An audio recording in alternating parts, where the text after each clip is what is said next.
aqueles que perguntarem da aula, né? Depois é só ver no canal que vai estar lá. Então, hoje, Dona Meire, faz a prece para nós, por favor. Vamos serenar nossos corações, né? E pensar em Deus, nosso Pai, ao nosso Mestre Jesus, os benfeitores espirituais. Muito obrigada, Senhor, por mais um dia que se finda, o início da noite, que caia serena sobre nós. E ao observar o céu, Senhor, que geralmente está pintado de todas as cores, sorrindo para nós.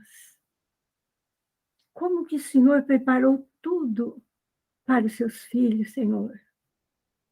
Muito obrigada por esse presente que recebemos todos os dias, desde o despertar do dia até a noite. Quantas bênçãos derramadas!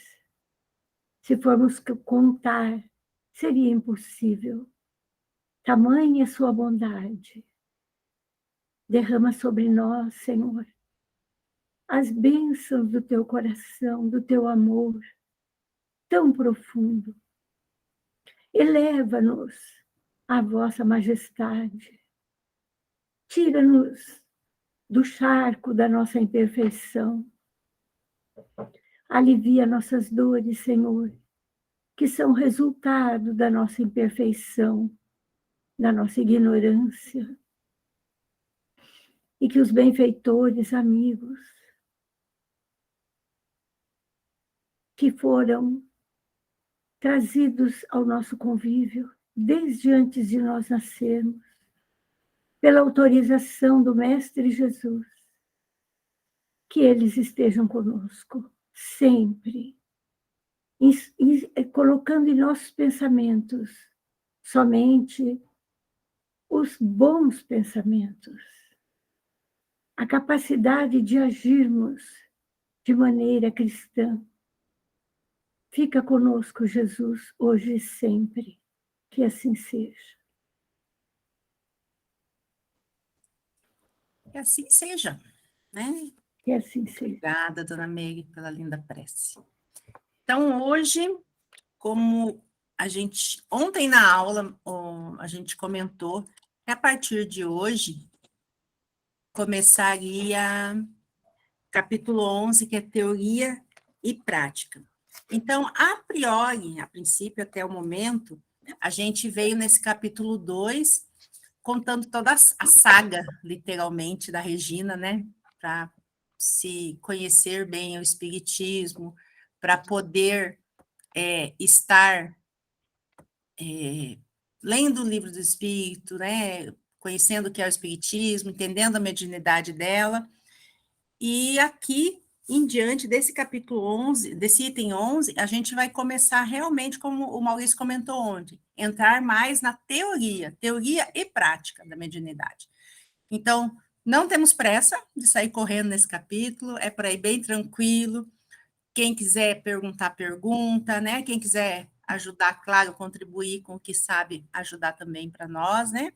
A gente aqui Ana, como que essa menina sofreu até agora?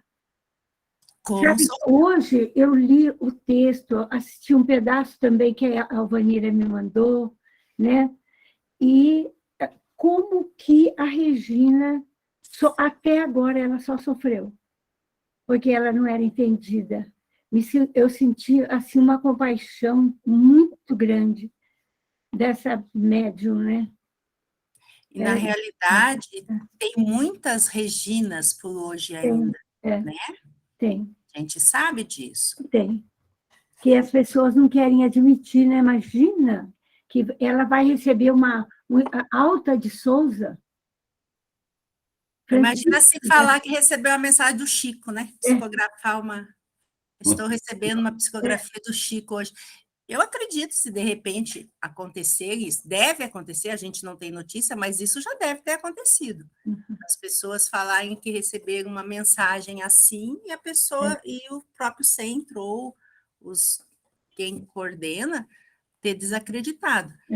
Então, o estudo dessa obra parece assim uma coisa que, mas teoricamente não teria muito sentido da gente estar, né, nessa parte de avaliar que os problemas da médium, mas é um problema que acontece muito, tem acontecido, e a gente tem uma tendência agora, depois de 2 anos afastados, né, dos centros, digamos assim, um novo tanto de pessoas a frequentar, uma população diferente a frequentar os centros, pode ter muitas Reginas no meio, né?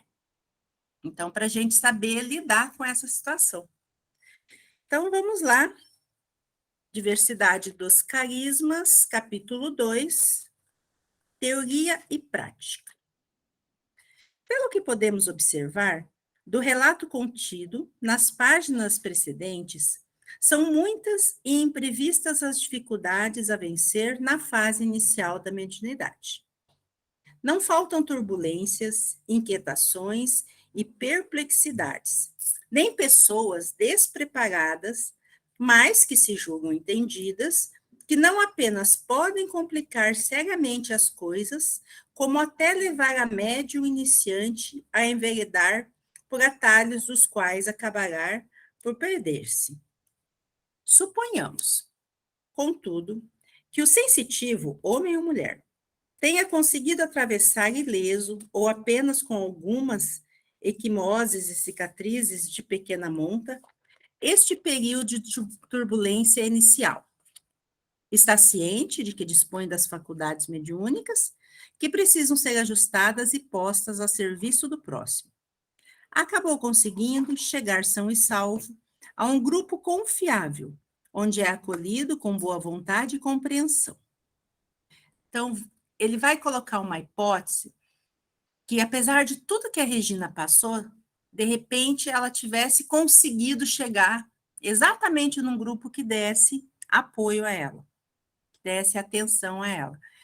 O que me chama a atenção nesse pequeno trecho que eles falaram é que muitas vezes a Regina persistiu, mas tem muitos médiuns que acabam desistindo, né? São médiuns que têm essa sensibilidade, estão no começo dessa mediunidade e eles acabam desistindo porque eles não encontram apoio.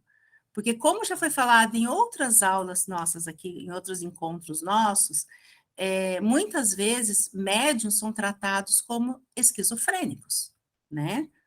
Então, o que acontece? Imaginamos a cena da pessoa que chega num centro. Nós já tivemos isso, uma época, tivemos uma pessoa assim no nosso centro, que ela realmente, ela tinha surtos, e parecia esquizofrênica, e não era mediunidade. Então, vocês pensam na situação, se a pessoa começa a ter esses surtos, ter esse desespero, e não encontra auxílio, uma, ou a pessoa se isola totalmente, e que pode levar a um suicídio, né? A gente sabe, dependendo do grau da situação, ou a pessoa abafa simplesmente aquele despertar dela para essa mediunidade e se afasta do espiritismo. Vai procurar outro campo, vai procurar outra religião que não se fale sobre isso. E às vezes passa lá anos e anos tendo problemas físicos, que a gente sabe que isso pode acarretar o físico também, né? Passa tendo problemas físicos porque alguém não teve o amor, a caridade no seu coração de entender a pessoa. Então, vamos ver que exemplo que eles vão colocar para nós aqui. Tanto os livros da codificação, como os demais autores responsáveis, insistem em algumas constantes que não podem ser desatendidas sem grave prejuízo para o trabalho mediúnico, que se programa. A primeira delas é o estudo teórico das questões pertinentes, em paralelo com uma experimentação. Kardec, em O Livro dos Médiuns, é incisivo. Não há como diagnosticar, logo de início, esta ou aquela faculdade. discorrendo sobre a psicografia, por ser, de maneira geral, uma das faculdades mais ambicionadas pelos iniciantes, ele diz: ela se manifesta nas crianças e nos velhos, em homens e mulheres, quaisquer que sejam o temperamento, o estado de saúde, o grau de desenvolvimento intelectual e moral. Nenhum meio existe de se lhe comprovar a existência. É experimentar. Allan Kardec, né, 1975.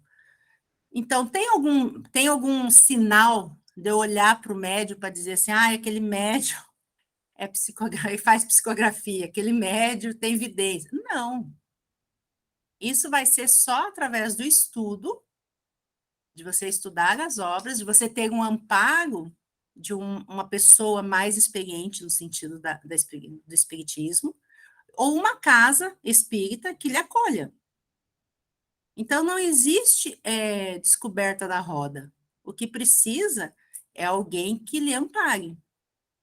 E a gente não pode julgar a pessoa se ela chega já falando, eu tenho mediunidade, eu acho que eu posso escrever, eu acho que... Não, primeiro tem que analisar, tem que acolher, faz o seu acolhimento primeiro na casa espírita, para depois ir trabalhando, estudando, para conhecer essa possibilidade dela ser fazer uma psicografia ou ter uma evidência.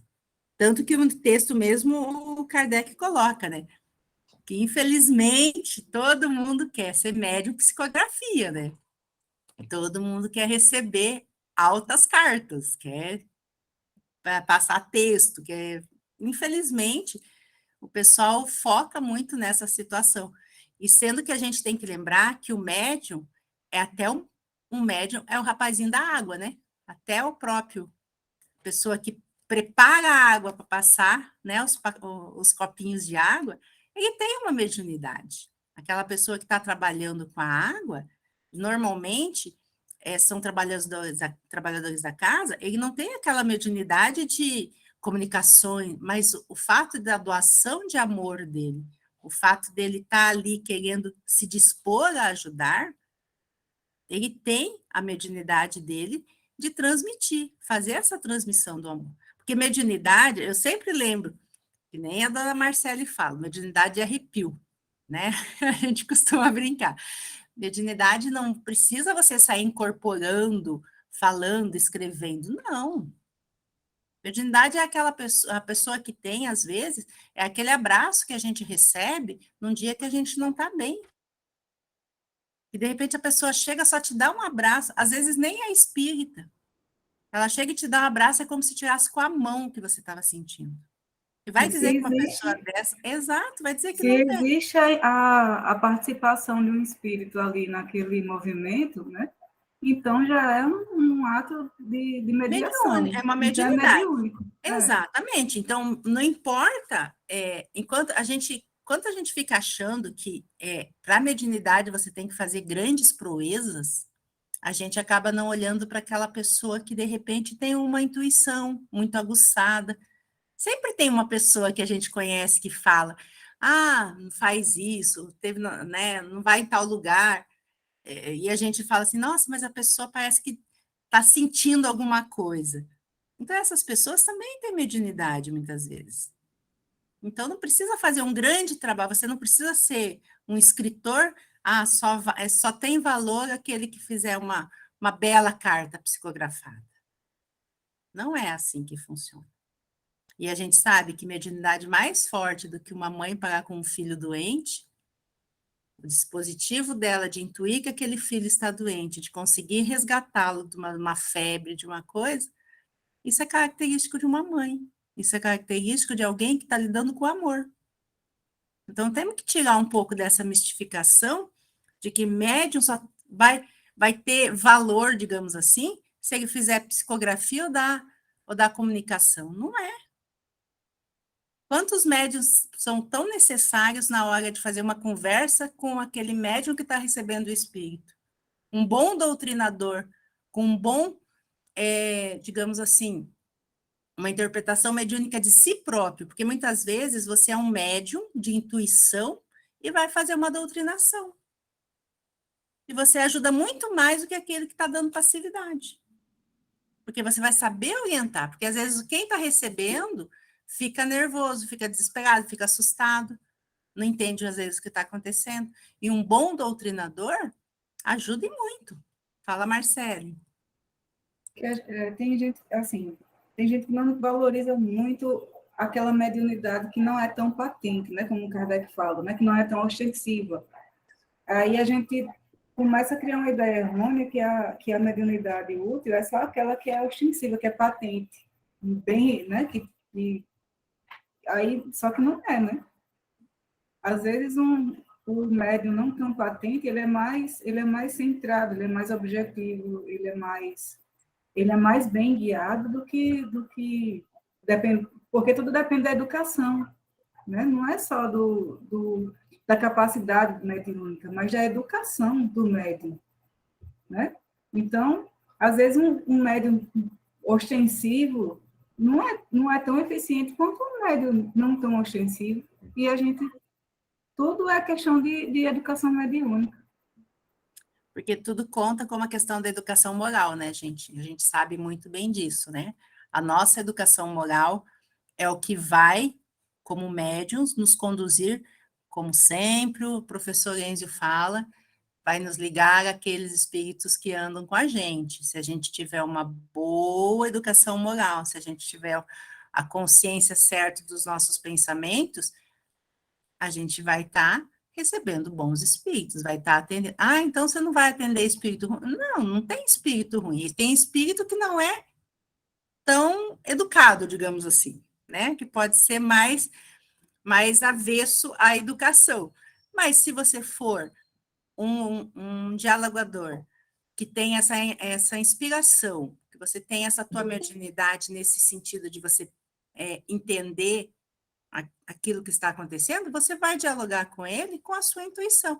O seu Adorinan deve ser campeão nisso, né? Porque ele faz diálogo. E eu sei que, pelo fato dele fazer os diálogos, ele tem muita intuição, que muitas vezes depende muito da intuição dele, né? É mais intuitivo, né?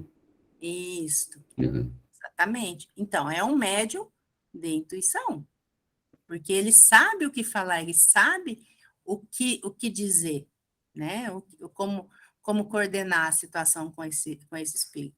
Então, por isso, Kardec nos coloca justamente no livro dos médios, infelizmente, uma das coisas que ele mais chama atenção é que todos os centros, né, todos os locais em que trabalham, valorizam mais a psicografia. Então, para a gente tomar um cuidado para não entrar nessa linha, que esse é um dos detalhes da vaidade, né? A vaidade de fazer a psicografia. Então, isso já é um ensino para a gente, para nós médiuns, né? Começando já há mais tempo, para nunca se descuidar disso, de não ficar na questão da vaidade, de querer psicografar, né? Cada um no seu quadrado, digamos assim, né? Lembrando Paulo, segundo o qual o espírito do profeta está sujeito ao profeta, 1 Coríntios 14, 24, Bodin, usualmente enfático e ainda mais incisivo nesse ponto ao escrever. Tais considerações demonstram a insensatez de tentar, primeiro, desenvolver a mediunidade e depois estudar o ABC do assunto. A recusa ao estudo prévio do assunto nasce da tola noção de que a mente muito cultivada é um empecilho a manifestações dos espíritos. Essa gente diz candidamente que jamais lê coisa alguma. É esta teimosa ignorância que mantém baixo o conceito do espiritismo. Boddington, Harry Boddington, 1948. Então, ele vem colocar exatamente essa situação, que Kardec já nos orientava que sem estudar não vai funcionar a mediunidade. Você vai ser um médium totalmente desgovernado. Então, não vai dar certo se você percebeu essa mediunidade, você tem que estudar, gente, não há outro caminho. Infelizmente, sem o estudo não tem como você avançar no conhecimento. E ele mesmo coloca que é por falta dessa teimosia, dessa ignorância, que se mantém baixo o conceito do próprio espiritismo. E é com muita tristeza no coração que a gente sabe que muitas vezes para montar um grupo de estudo na casa dá um trabalho danado, né? Quando a gente coloca no Estatuto do Centro que o médium que trabalha nas mesas mediúnicas tem que estudar, é uma briga, né? Porque o pessoal acha que não, que eu já estou há mais tempo, que eu já conheço. Poxa, é a orientação do próprio Kardec, gente. Tem que estudar, tem que estudar.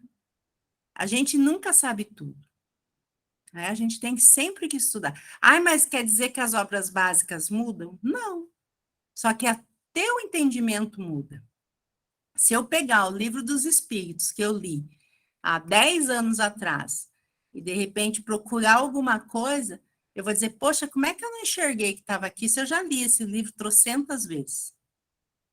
Né? Quantas vezes a gente abre um livro, daí você ainda pergunta, meu Deus, será que estava ali, eu não vi? E estava, né? E estava. Então, a gente tem que ter essa disciplina de saber que, infelizmente, tem que estar sempre estudando, tem que estar sempre buscando. Porque muitas coisas, às vezes, acontecem porque a gente passa por cima de uma leitura, porque a gente esquece de interpretar uma palavra, uma vírgula. Lembra que o Enzo, sempre quando nós estudamos, às vezes ele fala assim, no teu livro tá ponta e vírgula, no teu livro não sei o quê. Então, porque tem diferença. Uma coisa é você afirmar, outra coisa é você ter um ponto e vírgula que pode ser que seja, né? Então, estudar faz parte da gente conseguir desenvolver essa mediunidade. Porque sem esse estudo, a nossa mediunidade vai desgovernada, né? A gente vai ao achismo. Porque eu acho que seja isso, eu acho que seja outra coisa. Fala, Marcelo. E é compreender o que acontece com a gente, né? Quando você compreende a mediunidade, você compreende o fenômeno mediúnico, entende o que está acontecendo com você, que é o que Regina vem buscando até hoje, né? Compreender o que acontece com ela. E quando a educação mediúnica não é nada mais do que isso, é compreender o que acontece com você, para saber lidar com o que acontece com você, para saber o que é seu, o que não é seu, né? Como a gente veio discutindo até hoje, o que é meu, o que não é meu, o que é anímico, o que não é, para conseguir compreender as coisas. É só a compreensão do fenômeno e a compreensão de si mesmo e do que acontece consigo, né? Assim, é importante conhecer. É isso a importância de estudar, sempre, né? Porque a necessidade de entender o que acontece com você é primordial. Porque senão você não vai ter um norte e aquilo pode causar uma catástrofe na sua vida, né? Chegando aos extremos, né? Assim vamos dizer, né? Porque dependendo do grau da mediunidade que você tenha, desgoverna a sua vida, como a Ana falou. Porque muitas vezes a gente pensa o seguinte, que só o fato de você ter a mediunidade te torna apto a você conhecer o espiritismo. E não é assim. Você tem que ter o estudo. Você ter mediunidade é uma... A gente fala, como é que o seu Wilson mesmo comenta, né? Que é aquele contratinho que a gente assinou lá em cima, volta lá e dá uma lida nas cláusulas para ver o que tinha mediunidade. Se soubesse, a gente não tinha colocado mediunidade na cláusula, né?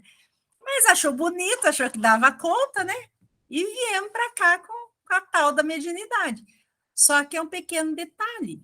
A mediunidade tem que ser desenvolvida. É que nem a gente nasce, né, sabendo que vai falar, que vai ouvir, mas se você não for para a escola, você não se desenvolve. Se alguém não te ensinar a falar mamãe e papai, você não vai aprender do nada, você tem que ouvir para desenvolver. É assim com a mediunidade.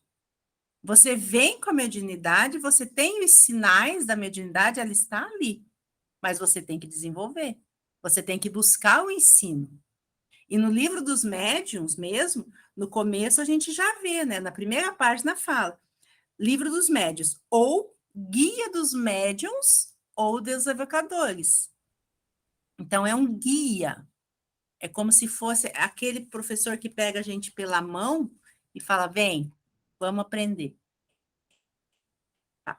Viu? Magda quer comentar. Quem que não conhece uma pessoa que nem está ligada ao espiritismo, nem é, mas tem mediunidade e está sofrendo muito, porque vê muito espírito, enxerga, ela está sofrendo muito. E muitas vezes, quando ela vem para uma casa espírita e começa a estudar e começa a entender, a vida dela muda. Então, é o fato do entendimento. Então, é isso muitas vezes. Só que a gente não pode achar que a gente está aqui no espiritismo, então já resolveu. Não. Se nós estamos aqui, é um compromisso que nós temos de continuar o estudo para continuar a nossa evolução. Essa é a verdade, né? Porque a gente está no espiritismo que já tem... Ah, não, eu estou no espiritismo, eu sei o que é mediunidade. Não é bem assim, né? Você pode ter... É aquela história, que nem o caviar, né? Não conheço, nunca ouvi, só ouvi falar. Então, tem gente que é mais ou menos assim, que só ouviu falar que o espiritismo tem a ver com mediunidade. E concentra, muitas vezes, que o espiritismo é a mediunidade. Como a gente sabe que muita gente coloca que espiritismo parece que só tem reencarnação no espiritismo. Ou é só reencarnação, ou é só mediunidade. O espiritismo é muito maior do que isso. O espiritismo é a tua qualidade de vida dentro de uma totalidade de um grupo. É você saber se portar, você saber respeitar o próximo, é você trabalhar a sua mediunidade. Fala, Marcele. Como da mesma forma a gente vê grandes médiuns em outras religiões, né? Que estão lá estabilizados, tranquilos, né? Exercendo a sua mediunidade, são grandes médiuns de cura, né? São grandes acolhedores, são grandes médiuns, trabalhando em várias áreas e estão em outras religiões, né? A mediunidade não é específica do espiritismo, né? O espiritismo não é dono da mediunidade. A mediunidade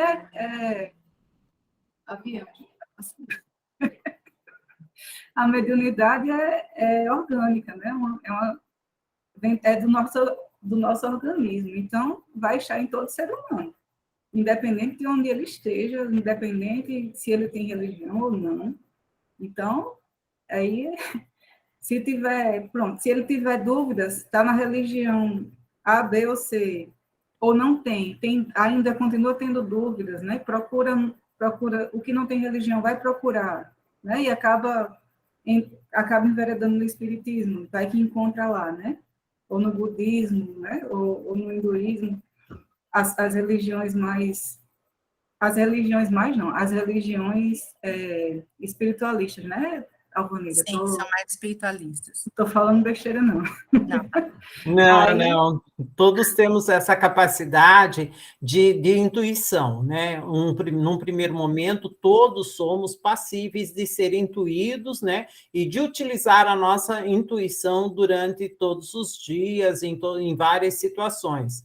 Basta dizer aí os professores, né, que captam com uma facilidade incrível, até pela prática de lidar com um grupo grande de seres, né?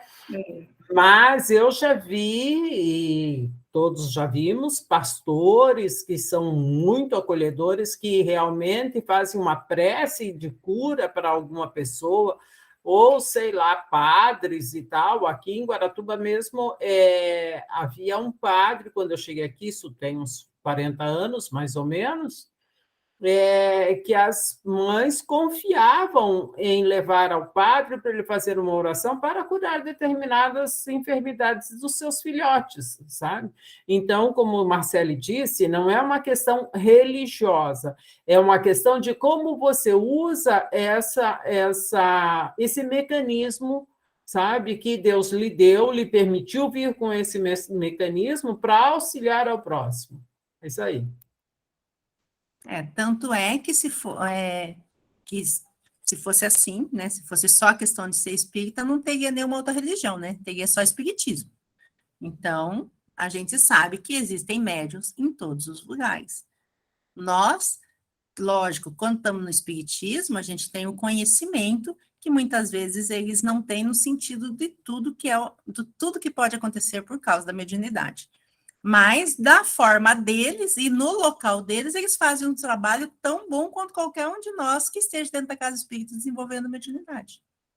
Né? Então, temos que entender que é um dom, é um contrato assinado e que a gente veio para desenvolver. Ressalvando que o livro se destina ao contexto espiritualista em inglês, e tem mais de 40 anos de publicação, é preciso admitir que ele não deixa de ter fortes razões para assim enfatizar este aspecto.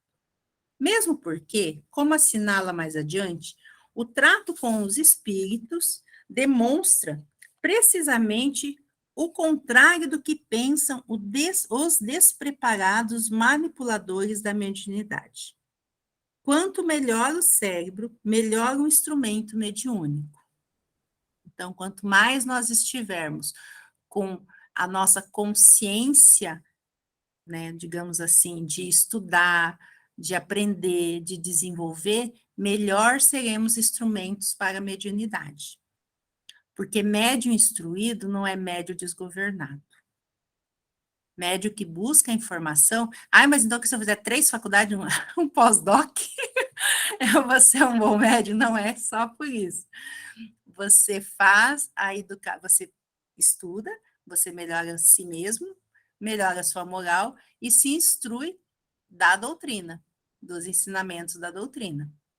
Porque o que é muito importante, o que acontece, principalmente quando você dá uma passividade, você tem um diálogo interno antes de você dar efetivamente a passividade, você tem esse diálogo com o espírito, e o espírito já sente como você é, ele já sabe como você é. Então, se você não tiver esse preparo de entender o que está acontecendo, você vai ser aquele médium desgovernado na mesa mediúnica, que vai dar trabalho para o coitado do doutrinador, que vai falar, vai tentar argumentar, e o espírito não vai entender. A gente precisa ter bagagem, né? Para o espírito poder utilizar. Exatamente. Né? Ele não vai tirar uma palavra assim, às vezes pode acontecer, mas ele não vai tirar a palavra que não existe da cabeça da gente. Onde não tem na sua mente. Exatamente. Ele não vai sair falando árabe numa reunião que fala todo mundo português. Porque ele sabe o que ele pode utilizar do teu instrumento, né? Exato. Então, a gente tem que entender que é mais ou menos assim, gente, cada um faça a sua parte, né? Os espíritos trazem aqueles espíritos que necessitam nas mesas mediúnicas, nos trabalhos mediúnicos, e a gente tem que fazer a nossa, tá preparado, tá estudando, tá sabendo, para poder auxiliar.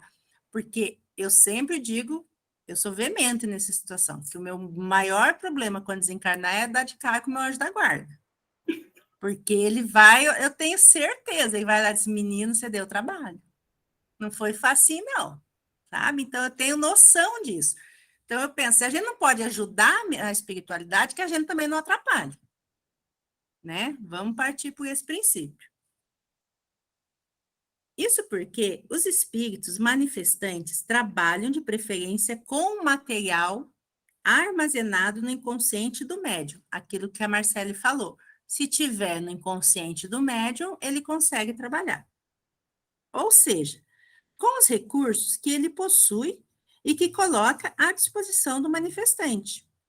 Quanto melhor a qualidade e a variedade dos conhecimentos do médium, mais fácil e de melhor nível serão as comunicações.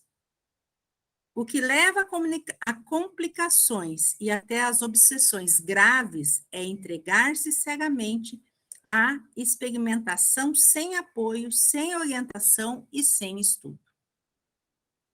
Então, o que causa uma grande obsessão é justamente a nossa falta de preparo. Diga, Marcele. Aí o ponto, né? Quando ele diz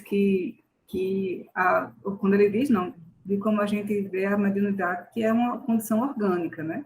Eles vão se utilizar da minha condição orgânica, que é a mediunidade, né? Então, eles vão se utilizar do meu cérebro. É tanto que ele coloca aqui, né?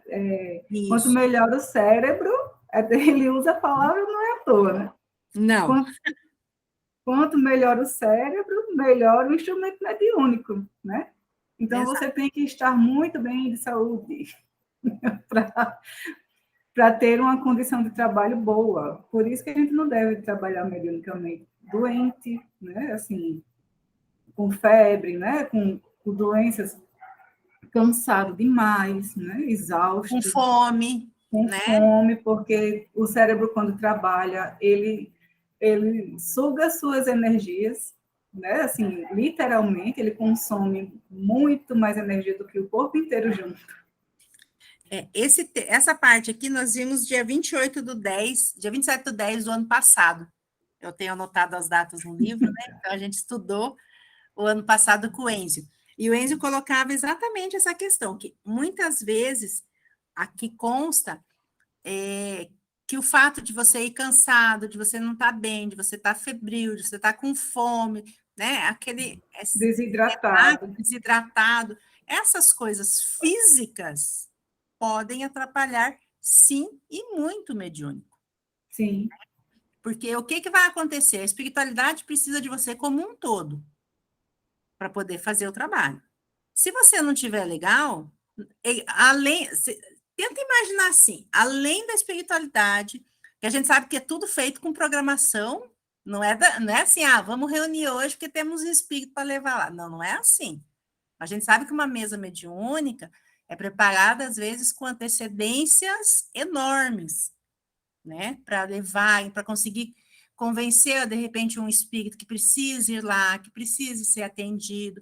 É tudo um trabalho que eles fazem. E aí você vai nesse dia, que é o dia do mediúnico, que geralmente é uma vez por semana, dependendo do local, né?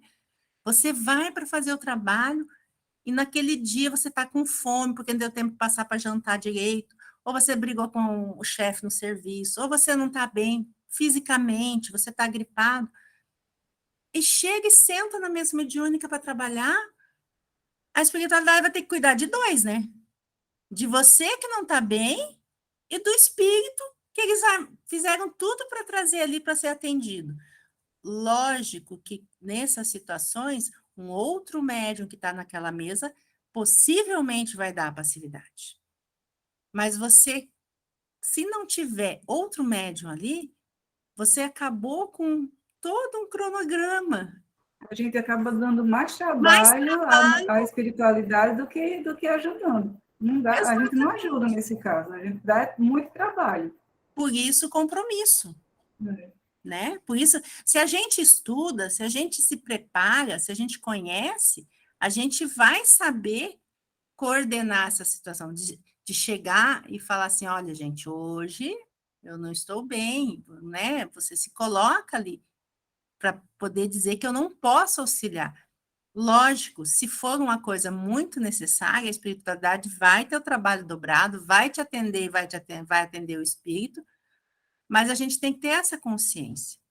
A gente tem que estar preparado para ser um bom instrumento de trabalho. Né? A gente não pode simplesmente usar a questão da mediunidade como, eu sou médium. Tá. Aí eu dou mediunidade em qualquer lugar, eu faço em qualquer lugar, pego papel, quero escrever em qualquer canto. Não é assim. Tudo exige disciplina. Né? Então, por isso que ele coloca ali, como a Marcele muito bem colocou, quanto melhor o cérebro, melhor o instrumento mediúnico. É assim que funciona. Gente, faltam 2 minutos, nós vamos parar por aqui, porque a gente não pode, tem mais um trecho para baixo, mas a gente não pode atropelar a questão do nosso horário, né? Então, vamos deixar essa parte menor, essa outra parte para amanhã. E se alguém tiver algum comentário, alguma coisa, quiser dividir com nós a experiência, estamos aqui. Temos aí um tempinho. Ana, Oi. Amanhã nós vamos começar aqui. Muitos foram orgulhosamente. Isso. A gente continua daqui. Tá bom. Em muitos dos trabalhos que nós participamos e que somos intuídos a respeito do comportamento tanto de um espírito e quanto ao perseguidor, né? Sim. E muitas vezes nós somos levados a fazer, inclusive, é uma regressão, porque o espírito está tão atrelado à vingança que ele esqueceu o que ele já fez lá na vida anterior. Verdade. Nós tivemos um caso agora, né? E o espírito estava tão, assim, com raiva, com ódio, e daí nós Não vi o próprio erro. não via. E daí, o que aconteceu? A hora que ele viu o que ele fez, ele ficou com vergonha. Exatamente.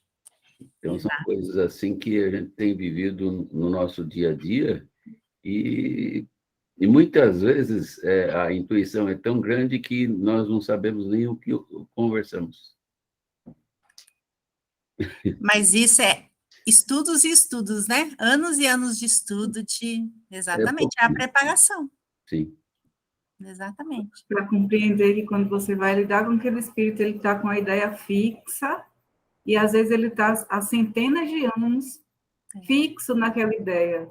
Ele Exato. não vê mais nada, ele só vê a vingança e ele fica preso no momento que ele sentiu a necessidade de se vingar, né? O momento que aconteceu o fato de que ele precisava se vingar ali, né? Seja lá o que tenha acontecido, ele fixa ali e ele a mente não trabalha como a nossa, né? Então ele não quando há essa desculpa, agora eu gaguejei. A conexão com o médium é que muitas vezes traz essa, né, como a senhora estava falando, esse choque de realidade, né? Sim. É necessário uma ligação com o médium, né? A energia física vai trazer para ele o contato com o dialogador, né? Clareza acontece exatamente quando isso. Por isso que muitas vezes precisa da sessão mediúnica, né? Porque se tiver só o espírito e você conversar com ele, talvez ele não consiga sair desse ciclo. Perceber. Talvez ele não consiga sair desse ciclo. Aí é necessário a energia física ali para ele conseguir fazer a ligação mental, para ele voltar aos momentos que ele esqueceu. Lembrar. Amanhã, o que tem às 9 da manhã tem? Amanda. Às 9 da manhã, Amanda, com o livro Libertação. Tá? Esmiuçando Obsessões, né? Não, esmiuçando... eu não consigo lembrar o nome do estudo, mas é sobre o livro Libertação, às 9 da manhã. Aqui, 21 horas, Japão. Às 20h30, estamos na Web Rádio com Viagem Espírita de 1862. E hoje, quem não teve oportunidade, busque lá Amiguinhos de Jesus, que passou 17 horas pelos canais da Web Rádio Estação da Luz, que estava maravilhoso também, tá bom? E às 18 horas... E às 18 nós estaremos aqui, 18h40. Estaremos aqui de novo. Amanhã é Esmiuçando a Vida no Mundo Espiritual. É esse o nome do estudo, Esmiuçando a Vida no Mundo Espiritual. Perfeito. Obrigada. 9 da manhã, a Amandinha está lá, né? Aí, sábado, é Esmiuçando as Obsessões com painéis de obsessão. Tá. Então, sábado. Perfeito. De manhã, no mesmo horário, 9 horas. Sempre 9 horas, né? Gente, obrigado pela companhia. Obrigada, BC. Obrigada, Isabel. Obrigada, Isabel, querida amada. Salvou nós. Salvou a gente. Vou encerrar a transmissão, então. Tá, transmissão não, a gravação. A gravação. Peraí.